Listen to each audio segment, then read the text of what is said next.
Today, we're going to share the latest in the SolarWinds hack. We found out that the SolarWinds attack has affected at least 100 companies in a variety of industries, as well as government agencies.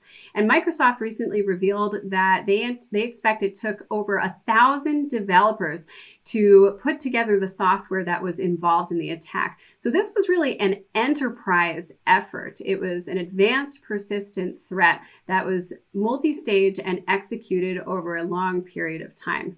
Some might say that, Matt, that it was a sophisticated cyber attack. What do you think? I think it sounds sophisticated and coordinated. Ooh, I would agree with you.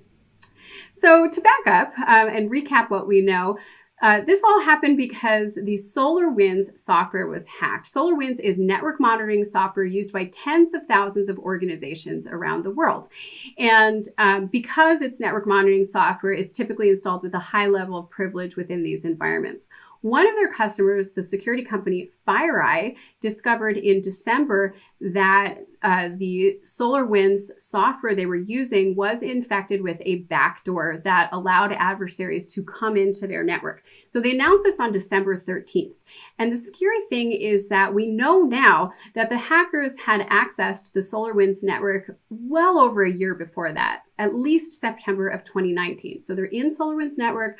They're running these little tests to see if they can deploy malware out to customer environments.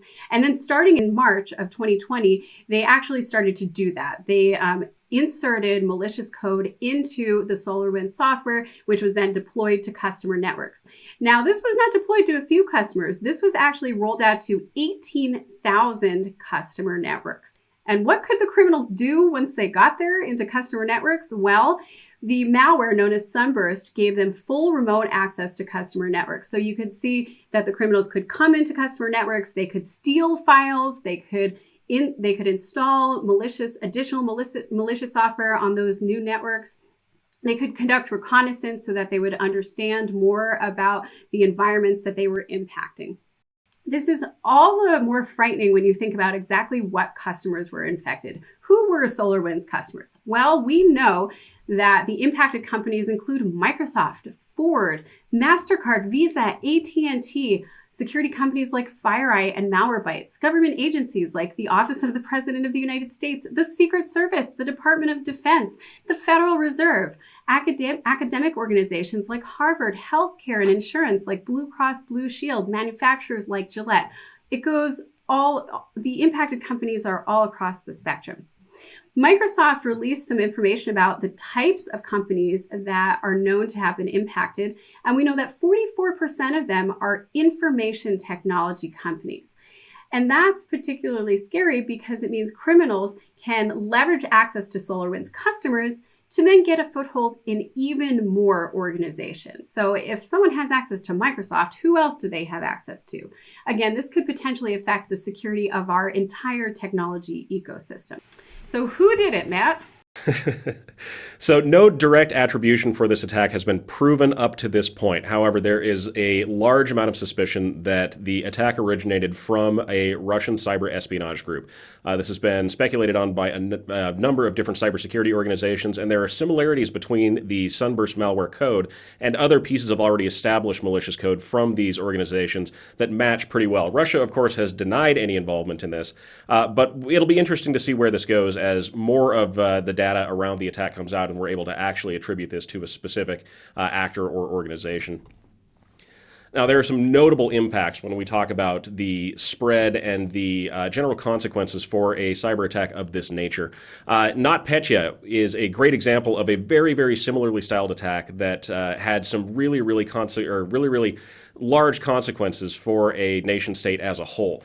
They compromised a widely distributed piece of software similar to how Sunburst was distributed, but they also took the extra step of completely annihilating networks that the software was installed in. Shipping was halted, commerce was impacted, payment processing went offline, communications were down, business was essentially frozen in these countries, and this was a crippling attack against an entire nation state. Kind of a horror story about what could have happened had this attack not been detected when it was. Yeah, I had someone talk to me the other day who was helping to manage IT for a business, and he said, but it's just espionage, right? Why do we really care? And the reality is that once criminals have access to your network, they can do whatever they want. And certainly many of these Russian cyber criminal operations are looking to make a buck. You know, they're looking to turn a profit, and they're perfectly willing either to hold people hostage, ransomware, or maybe they're engaged in destructive attacks. Maybe they're being paid by a competitor or by a nation state. So we really can't rule out the destructive piece or just the fact that in terms of economic espionage, a lot of times there's a competitive advantage after some of this information is stolen that can impact our businesses in the long run. We also know that other hackers have broken in using vulnerabilities in SolarWinds software. For example, there was a new hack announced that was actually linked to actors from China.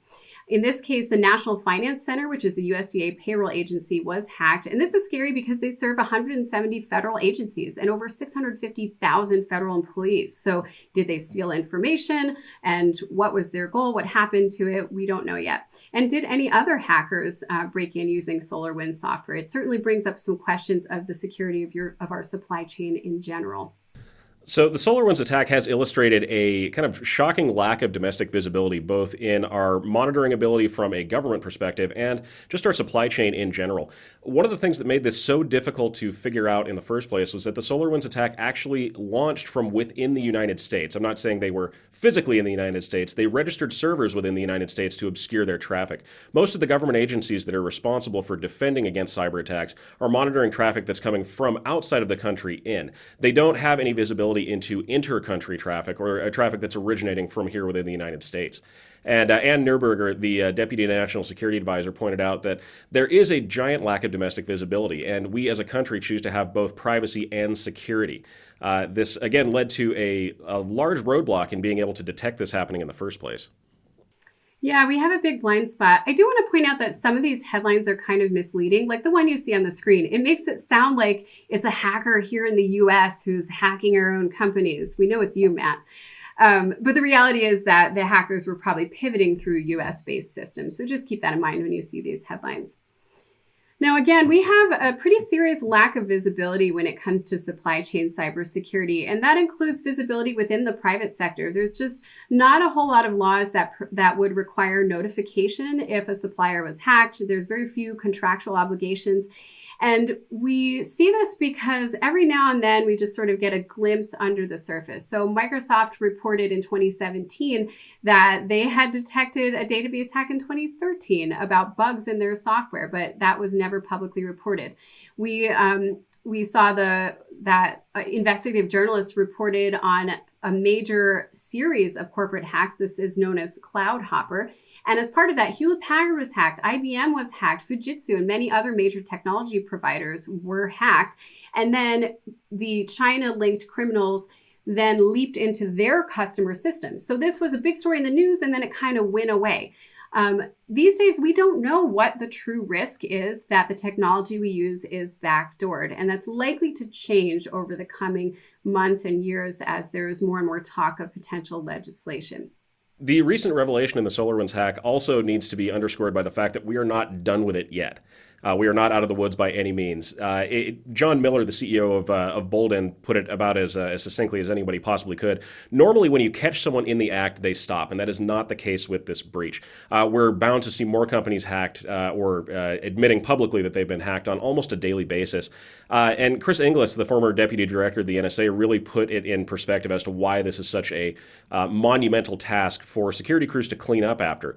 It's hard to get something like this completely out of your network, and the only way that you can really be sure that you've got everything out of the systems is to get rid of those systems, kind of the nuclear option to go back down to bare metal and start over. This doesn't really seem to be a possibility for a lot of the organizations that were affected by this. So expanded vigilance is really, really necessary. Again, I would expect to see a lot more fallout over time from this. Many organizations are still in the process of investigating whether they were directly affected by SolarWinds or indirectly. There's also a lack of detection capabilities. SolarWinds themselves did not detect this malware for months and months. and neither did any of the 18,000 customers that were infected with this up until FireEye kind of stumbled across it. There's also some major gaps in notification requirements, so if a company does discover they've been affected by this, we may never actually hear about it. I mean, we're talking about months, if not years, until we understand the full scope of this breach, if we ever do. Yeah, and then I'm sure we're going to have to deal with a lot of fallout, like who's going to pay for notification if your cloud provider was hacked? Who pays for the cost of the investigation? These are things that a lot of organizations are wrestling with, and I'm sure we're going to end up seeing some litigation coming out of it. In fact, we already have. So what are our key takeaways? Well, first of all, it's important to recognize that our suppliers are vulnerable and they do get hacked. And if they get hacked, you may not be proactively notified of it. So it's important to do your due diligence when it comes to your suppliers, both to protect yourself from the immediate risk and also to protect yourself from potential for liability. Number one, make sure you're vetting your suppliers. You can't vet, or well, not can't, but it's hard to vet all of your suppliers equally. Make sure that you prioritize and think about who actually has critical access to your network. You might not immediately think of software providers, but of course they do have administrative access to your network in some cases, especially if there's a vendor setting those up. You also want to think about who holds your sensitive information if you store it in the cloud or if you have a third-party provider like an attorney or professional services provider that processes data on your behalf. Make sure you assign responsibility for vetting your suppliers, and you might want to think about creating a standard questionnaire so that you get standard results. It's pretty hard if you're receiving information from many different suppliers in different formats, so you might want to just ask them to provide them back to you in a template form for ease of analysis later. And then make sure you're tracking and following up on it. And going forward, include a clause relating to that vetting process in your contracts. That's one of the biggest stumbling blocks we see is that cybersecurity is not explicitly addressed in vendor contracts. And as a result, they're not required to notify you necessarily, and they may not be required to actually adhere to your monitoring requests. Also, limit supplier access. One of the quickest and cheapest ways that you can reduce your risk is just by whittling down the amount of information or access that they have. So if someone doesn't need administrative access to your whole network, don't give it to them. Or you might want to audit your third-party suppliers regularly to see if you can narrow down the scope of the access that they have. Make sure you conduct threat hunting. We've seen in this case that the attackers are very advanced, very sophisticated, and even though there are indicators of compromise that have been published, they are constantly changing. As Matt talked about, just because they're detected doesn't mean they're going to stop. These attackers are adapting regularly. So conducting proactive threat hunting will help you detect problems that standard automated tools like antivirus software might not flag on. Crank up your logging and monitoring. This is the year of supplier vetting and the year of logging and monitoring. In many cases, you probably want to outsource that to make sure that you have that 24/7 monitoring capability and make sure that you have it centralized, all that good stuff so that you can easily detect if there's a problem. And finally, collaborate. Supply chain cybersecurity can't be solved by one organization. You want to make sure that you're working with other companies within your industry and you're working together to establish best practices, because that's really how we're going to make an impact with suppliers and overall improve our supply chain cybersecurity. So with that, Matt, I'll let you close this out. Thank you for watching Breaking Breaches. This has been Matt and Sherry with LMG Security. Like, subscribe, and follow us on Twitter at LMG Security.